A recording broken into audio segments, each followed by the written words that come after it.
الله الرحمن الرحيم قال الله سبحانه وتعالى في كلامه القديم والفرقان المجيد شهد الله أنه لا إله إلا هو الملائكة أولو العلم قائما بالقسط صدق الله المولانا العليم. மேலான அல்லாஹ்வின் நல்லடியார்களே, அருள்மறையாம் திருக்குர்ஆனுடைய இந்த வசனத்திலே அல்லாஹ் சுப்ஹானஹு வ தஆலா அல்லாஹ் ஒருவன் என்று சாட்சி சொல்லுகின்றான். அந்த சாட்சி சொல்பவர்கள் 3 பேர் என்று குறிப்பிடுகிறார். அல்லாஹ் வஹதானியத், அவன் ஒருவன். அவனுடைய அந்த வஹதானியத்திற்கு சாட்சி சொல்வது முதலாவது அல்லாஹ். ஷஹீத் அல்லாஹ் சாட்சி சொல்லுகிறான். என்ன சாட்சி? அன்னஹு லா இலாஹ இல்லல்லாஹ், வணக்கத்துக்கு தகுதியானவன் அவனை தவிர வேறு யாரும் இல்லை என்று அல்லாஹ்வே தனக்கு சாட்சி சொல்லுகிறான். இரண்டாவது சாட்சி சொல்பவர் யார்? வல் மலாயிகத்து, மலக்குமார்கள் எல்லாம் சாட்சி சொல்லுகிறார்கள் அல்லாஹ் ஒருவன், அவனை தவிர வணங்குவதற்கு தகுதியானவன் யாரும் இல்லை. வஉலுல் இல்ம், கல்வி ஞானம் படைத்தவர்கள் சாட்சி சொல்லுகிறார்கள் வணங்குவதற்கு தகுதியானவன் அல்லாஹ்வை தவிர வேறு யாரும் இல்லை. இங்கே 3 பேர் சேர்ந்து சாட்சி சொல்லுகிறார்கள் என்று அல்லாஹ் தன்னோடு இணைத்திருப்பது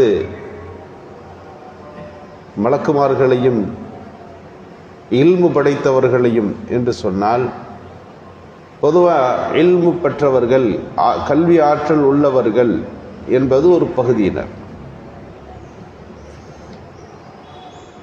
ஹஜ்ரத் மூசா அலைஹிஸ்ஸலாம் அவர்களை அல்லாஹ், நீங்கள் வெளிரங்கமான கல்விகளை கற்றிருக்கிறீர்கள், இன்னும் ஆழமாக கற்க வேண்டும், உங்களை விட அறிந்த இன்னொருவர் இருக்கிறார், அவரிடம் போய் நீங்கள் படித்து கொள்ளுங்கள் என்று அனுப்பி வைக்கிறார். கொஞ்ச காலம் போய் படித்தார்கள் என்ற இந்த செய்தி இருக்கிறதே, படித்து கொள்வதற்கு, தாம் கற்றுக்கொள்வதற்கு இன்னும் உலகத்தில் அதிகம் இருக்கிறது, அதை கற்றவர்கள் உலகத்தில் இருக்கிறார்கள் என்பதற்கான அடையாளங்களாக இந்த வசனங்கள் இருக்கிறது. கஜ்னவின்னு ஒரு மன்னர் இருந்தார், மஹ்மூதுல் கஜ்னவின்னு சொல்லுவாங்க. இந்தியாவில் அவருடைய வரலாறு வித்தியாசமாக பதிவு செய்யப்பட்டிருக்கிறது. அவருக்கு ஒரு சந்தேகம், உலமாக்கள் நபிமார்களின் வாரிசுகளா அப்படின்னு ஒரு சந்தேகம் இருக்கு. ரெண்டாவது ஒரு சந்தேகம், நான் மௌத்தா போனால் சொர்க்கம் போவோமா நரகத்துக்கு போவோமா.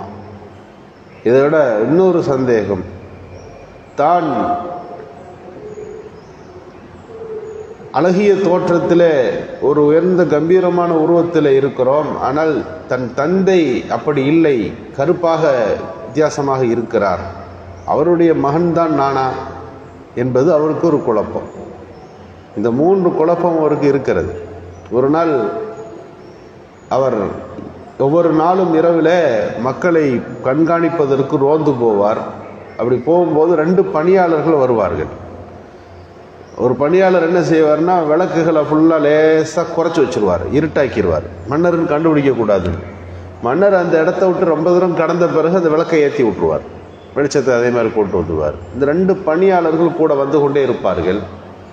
விளக்கை அணைக்கிற பணியாளர் ஒவ்வொரு இடத்துல போய் அணைக்கின்ற போது, ஒரு இடத்துல ஒரு ஹதீஸ் புத்தகங்களை வைத்து அல்லாமா தஃப்தாஸானி என்று பின்னால் அறியப்படுபவர், அவர் படித்து கொண்டிருக்கிறார்.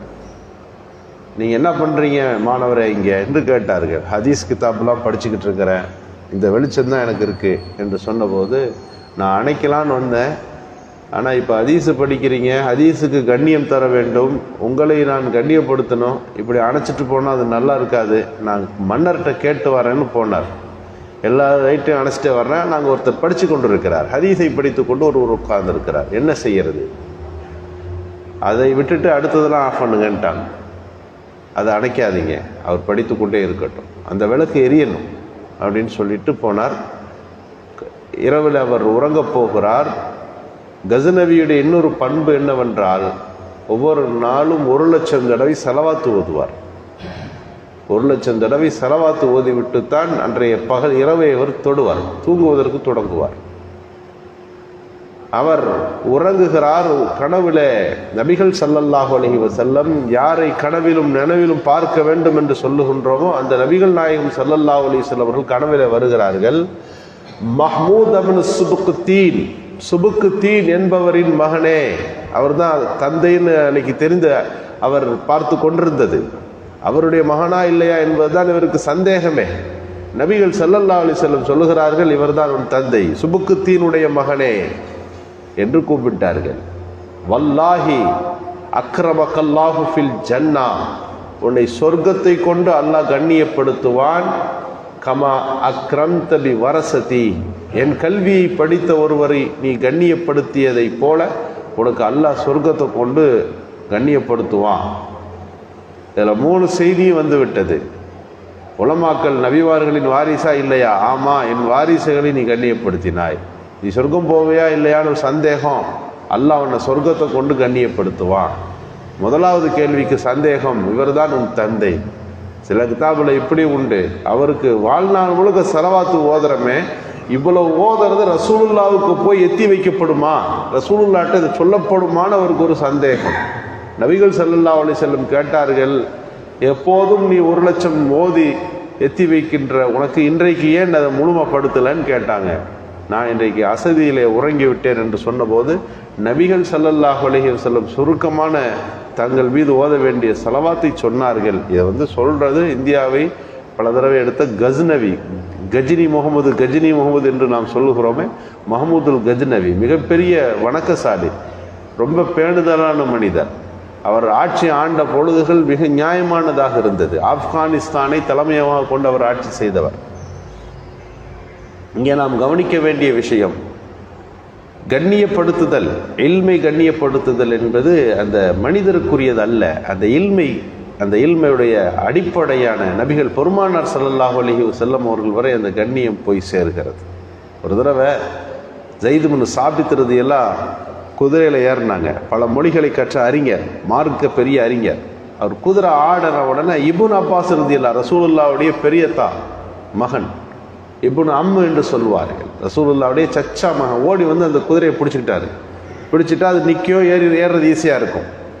அப்போது ஸைத் இப்னு சாபித் என்ற அந்த அறிஞர் கேட்கிறார், நீங்கள் எவ்வளோ பெரிய மனுஷன், இப்னு அம்மி ரசூலுல்லாவுடைய சச்சா மகனாச்சே, நீங்கள் ஏன் இப்படி செய்கிறீங்க, இதை போய் நீங்கள் ஏன் செய்கிறீங்க என்று கேட்டபோது அவர்கள் சொன்னார்கள், ஹாக்கதா உமிர்னா பி உலமாயினா, எங்கள் சமுதாயத்தில் கற்றவர்கள் அறிந்தவர்கள் இருந்தால் அவர்களை சங்கைப்படுத்தி பார்க்க வேண்டும் என்று நபிகள் ஸல்லல்லாஹு அலைஹி வஸல்லம் இப்படி சொல்லியிருக்கிறார்கள் என்று சொன்னபோது ஸைத் இப்னு சாபித் ரலியல்லாஹு இப்னு அப்பாஸ் ரலியல்லாஹு கையை முத்தம் போட்டாங்க. இப்படி செய்யக்கூடாது, நீங்கள் என்ன இப்படி செய்கிறீங்கன்னு கேட்டப்போ ஸைத் இப்னு சாபித் சொன்னார்கள், ஹாக்கதா உமிர்னா பி ஆலி முஹம்மதின் ஸல்லல்லாஹு அலைஹி வஸல்லம், ரசூலுல்லாஹ்வுடைய சந்ததிகளில் வம்சங்களில் உள்ளவர்களை கண்டால் கண்ணியப்படுத்துங்கள் என்றும் எங்களுக்கு சொல்லப்பட்டிருக்கிறது. இந்த அளவிற்கு அன்றைய சூழல்களில் இல்மு சார்ந்த விஷயங்களும் ஆலிம்களும் அவர்கள் கற்றுத்தேறுகின்ற ஹதீஸுகளும் குர்ஆன்களும் மார்க்க அடையாள சின்னங்களாக போற்றப்பட்டது என்பதை அல்லாஹ் திருக்குர்ஆனிலே உலமாக்கள் என்ற ஒரு பிரிவினர் இருக்கிறார்கள் என்பதை, கற்றவர்கள் ஒரு சமுதாயத்தில் மதிக்கப்பட வேண்டும் என்பதை, அவர்கள் போற்றப்பட வேண்டும் என்பதை, அடுத்த சமுதாயத்திலும் அதுபோல அறிஞர்கள் உருவாக்கி கொண்டே இருக்கப்பட வேண்டும் என்பதை, இவற்றையெல்லாம் வலியுறுத்துகிற வண்ணமாகத்தான் இந்த செய்திகள் எல்லாம் அங்கே ஒருங்கமைக்கப்பட்டிருக்கிறது. அல்லாஹு சுப்ஹானஹு வ தஆலா மார்க்க அறிஞர்களை அதிகம் உருவாக்குகின்ற நல்ல தௌஃபீக்கை நமக்கு நல்குவானாக. சுப்ஹானல்லாஹி.